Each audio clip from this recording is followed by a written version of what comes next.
চলছে ভোট গ্রহণ। টেবিলের উপর রাখা ইভিএম ও ভিভিপ্যাট মেশিন, পাশে কড়া নিরাপত্তায় সশস্ত্র পুলিশ।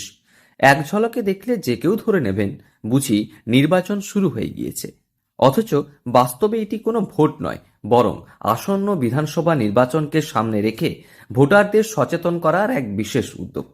এই দৃশ্য ঘিরে ব্লক অফিসে আসা সাধারণ মানুষ রীতিমতো হতবাক হয়ে পড়েছেন। এখানে নতুন যারা ভোট দেবে তাদের কিভাবে ভোট দেওয়া হবে, কিরকম সিস্টেম, ওটা দেখানো হবে। আগে কি জানতে এটা? না, এটা নতুন ভোট শুরু হবে। সামনের বারেই তো ভোট দেবে কিছুদিন পর। হ্যাঁ। কি মনে হচ্ছে কতটা উপযোগী এটা? অবশ্যই সবার জানা উচিত যে কোনটায় কি ভোট দিলে কত, মানে সে কোথায় দিচ্ছে সবকিছু জানা উচিত। হাতে গোনা কয়েক মাস পরেই রাজ্যে বিধানসভা নির্বাচন।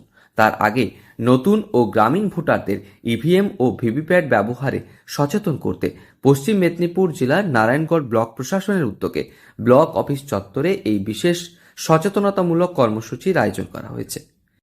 নির্বাচন কমিশনের নির্দেশে আয়োজিত এই কর্মসূচিতে ব্যালট ইস্যু করা থেকে শুরু করে ভোট দেওয়ার সম্পূর্ণ প্রক্রিয়া হাতে কলমে দেখানো হচ্ছে।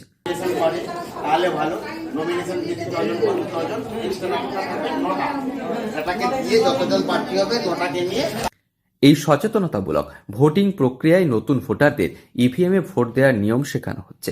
পাশাপাশি পুরনো ভোটারদেরও ভিভিপ্যাটের মাধ্যমে নিজেদের ভোট সঠিক পড়েছে কিনা তা কিভাবে যাচাই করতে হয় সে বিষয়ে বিস্তারিত ধারণা দেওয়া হচ্ছে।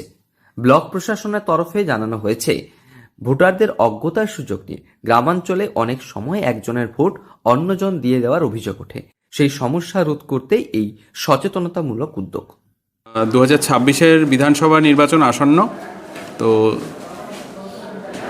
ইভিএম এবং ভিভিপ্যাট এই যন্ত্র ব্যবহার করে ভোটের কাজ হয়। সেজন্য সাধারণ মানুষের অ্যাওয়ারনেসের জন্য তাদেরকে এই মেশিন ব্যবহার করে কিভাবে ভোট দিতে হয় সেটা বোঝানোর জন্য প্রতি বছরই ভোটের আগে নির্বাচন কমিশনের নির্দেশে আমরা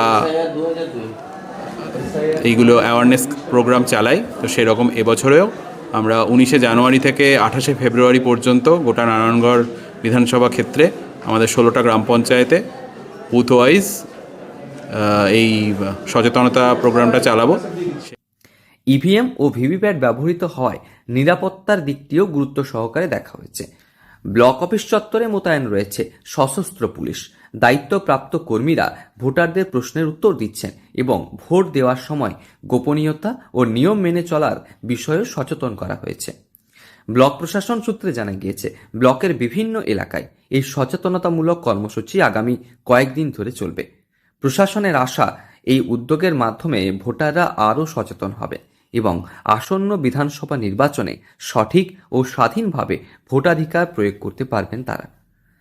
পশ্চিম মেদিনীপুর থেকে রঞ্জন চন্দ্রের রিপোর্ট, লোকাল 18 বাংলা।